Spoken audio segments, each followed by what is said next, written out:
मैंने सुना, अभी सोशल मीडिया पे खबर आई है कि ब्राह्मण संगठनों ने, जिन्होंने ये मार्च निकाले, सड़कों पे आकर आंदोलन किया कि बौद्ध भिक्षु महाबोधि महाविहार में घुस गए हैं। उनको तकलीफ हो गई तो वो जबलपुर में सड़कों पे आ गए, वो बोध गया की धरती पे सड़कों पे आ गए। तो मुझे हंसी आ रही इन इन पुरोहितों पे, इन पांडवों पे। अरे भाई, हम अपने महाबोधि विहार में गए हैं, तुमको किस बात की तकलीफ है? तुम्हें कौन सी तकलीफ है? तुमको लगता है वो तकलीफ है कि तुम बौद्धों की संस्कृति पे जो लूट मचाई का काम कर रहे थे वो बंद होने वाला है? तुमको ये तकलीफ होने लगी है? तुमको तकलीफ होने लगी है कि बुद्ध के नाम पर 75 साल से जो तुमने अरबों खरबों रुपया लूटा है वो तुम्हारा बंद होने वाला है। तुम्हें तकलीफ इस बात की हो रही है कि जो बौद्धों के धर्म पे प्रचार में खर्च होना था पैसा, वो पैसा तुमने अपने धर्म प्रचार प्रसार में किया, वो पैसा तुमने अपनी संस्थाओं को बढ़ावा देने में किया। ये तकलीफ हो रही है कि वो पैसा अब तुम्हारी संस्थाओं में, तुम्हारे धर्म के प्रचार में नहीं लगेगा, बल्कि वो बौद्धों के प्रचार में लगेगा। ये तुमको तकलीफ हो रही है। और इन लोगों ने अपनी तकलीफ को जाहिर करने के लिए सड़कों पे उतरना शुरू कर दिया है। और एक वो पंडित, वो बलिया का पंडित, जिसको अकल भी नहीं है बिल्कुल, न बोलने का सुर है, बुद्ध के नाम पर ये पांडे 75 साल से खा रहे हैं और करे बुद्ध, बुद्ध के बाप भी पैदा नहीं हुए थे तब से हम ये कर्मकांड करते आ रहे हैं। और तो अपने कर्मकांड पे अपना तुम जो भी फक्र करते हो, गौरव करते हो, करो। अरे तो बुद्ध की धरती को तो छोड़ो भाई, बुद्ध की धरती पे क्यों तुम यहां पे बैठे हो? तो ये पांडवों को मैं कह रहा हूं, इन्होंने अपनी औकात दिखा दी है, इन्होंने अपना असली चेहरा दिखा दिया है। मेरा अब आपसे निवेदन है, मेरे बौद्ध समाज के लोगों, बहुजन समाज के लोगों, मेरा बाप से कह रहा हूं कि इस जो पांडे ने बुद्ध के बारे में गलत बोला है, इस पांडे ने जो भिक्षुओं के बारे में गलत बोला है, इस पांडे ने जो पूरे बौद्ध समाज के बारे में, बहुजन समाज के बारे में बुरा बोला है, जो इसने जो इनके चरित्र के ऊपर जो उंगली उठाई है, इसको वो सबक सिखा दो, इसको वो सबक सिखा दो कि जेल से बाहर ना निकले। इस पे इतने मुकदमे लगाओ, इस पे इतने मुकदमे लगाओ कि इसने हमारे तथागत बुद्ध के सम्मान और स्वाभिमान में और शान में बोलने की हिम्मत कैसे करी। मैं ये पहली एफआईआर करने जा रहा हूं, मैं अपनी तरफ से तहरीर दूंगा और तुम लोग अपनी तरफ से तहरीर दो। इसको अकल सिखाओ। एड्रेस मेरे पास है, इसका पूरा, इसका एड्रेस मेरे पास है, मैं एड्रेस भी आपको बता रहा हूं, उसका भी आप नोट कर लीजिएगा इसका एड्रेस, कि इसका एड्रेस क्या है।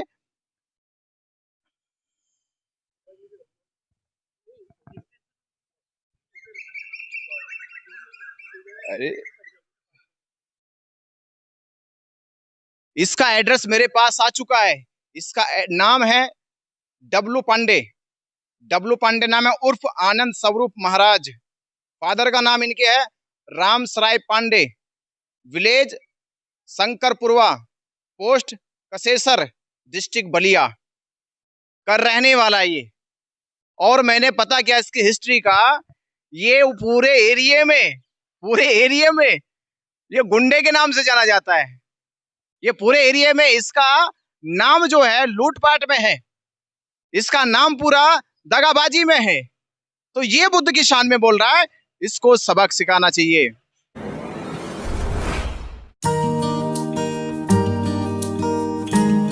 4 मार्च को प्रशासन ने धाकड़ टीवी पर एक वीडियो हमारे द्वारा अपलोड किया गया था, जिसमें केवल हमने ये कहा कि महाबोधि महाविहार के भीतर जो 75 साल से पुरोहित पांडे शिवलिंग रखकर उसकी पूजा कर रहे थे, उसके नाम पर लाखों का दान इकट्ठा कर रहे थे। जहां पुरोहित पांडे पिंडदान कर रहे थे, लोगों को पिंडदान के नाम पर महाबोधि महाविहार में मूर्ख बनाने का काम कर रहे थे।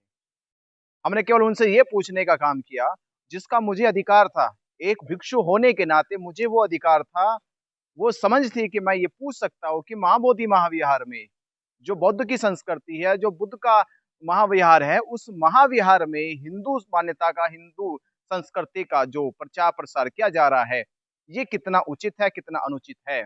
मैंने केवल ये बात उन पुरोहितों से, उन पांडवों से पूछी, जिससे उनका मानसिक संतुलन खो गया और बौखला गई। वो जवाब देने की बजाय वो जवाबों से भागने लगे, दूर भागने लगे। मुझे लगा कि हो सकता है कि इनको ये फील हो रहा है, ये महसूस हो रहा है कि ये लोग गलत कर रहे हैं, इनको अपनी गलती का एहसास हो रहा है। तो शायद ये भविष्य में ये गलती दोबारा ना दोहराएगी। पर नतीजा कुछ और आया।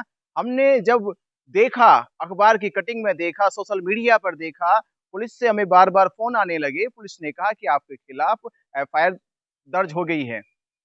हमने पूछा कौन सी एफआईआर होगी, क्या हमने अपराध किया है? तो अपराध की श्रेणी बनाई गई कि हमने धार्मिक उन्माद पैदा किया है, हमने उनके धार्मिक आस्थाओं को ठेस पहुंचाई है, हमने उनके धार्मिक अवशेषों को छेड़ा है।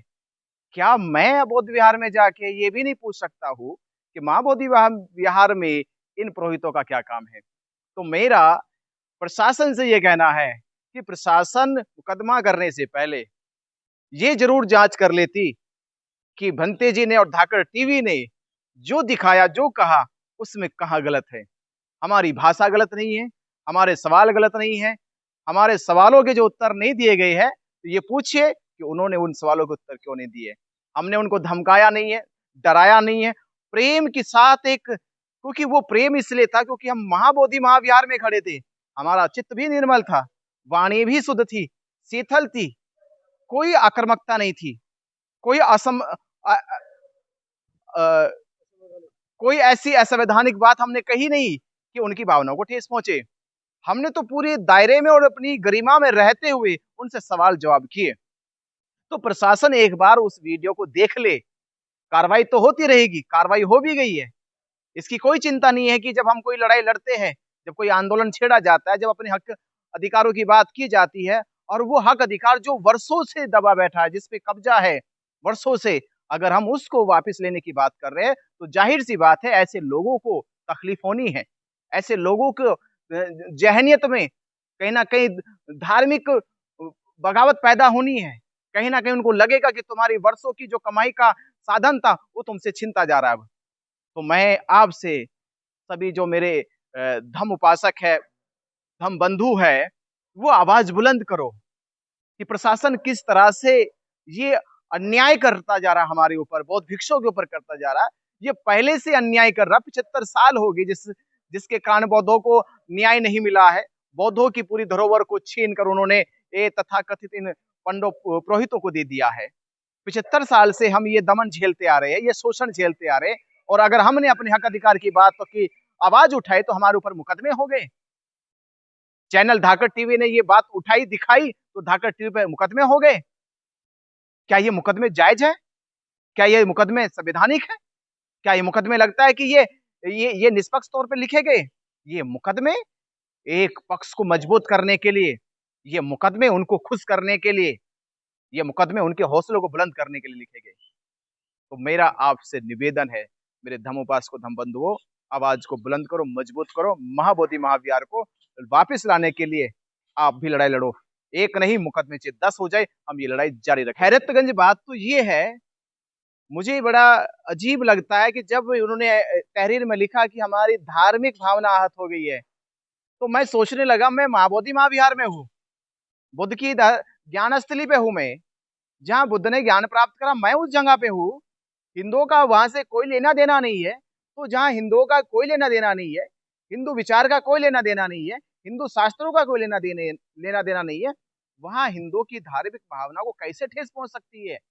तब तो माना जा सकता था कि अगर हम राम मंदिर पे जाके कुछ करते तो उनकी धार्मिक भावना को ठेस पहुंच सकती थी। अगर हमारे हरिद्वार में जाके किसी देवी, मनसा की देवी का या चंडी देवी के वहां पर जाके कुछ करते तो शायद इनकी धार्मिक भावना को ठेस पहुंच सकती थी, या बालाजी धाम जाकर कुछ कर सकते थे तो इनकी धार्मिक भावना को ठेस पहुंच सकती थी। पर महाबोधि महाविहार पे बुद्ध की बात करने में इनकी भावना को कैसे ठेस पहुंच गई? ये सवाल भी इनसे पूछा जाना चाहिए। और ये सवाल मैं पूछ रहा हूँ इन पुरोहित पांडवों से कि धार्मिक भावना को अपनी सीमा में रखो। अगर आपकी धार्मिक भावनाओं को जल्दी ही ठेस लगती है तो सीमा से बाहर लेकर मत आओ। वो सीमा बुद्ध की सीमा है, वो सीमा बुद्धों की सीमा है। बुद्धों को उसमें काम करने से रोको मत। नमस्कार।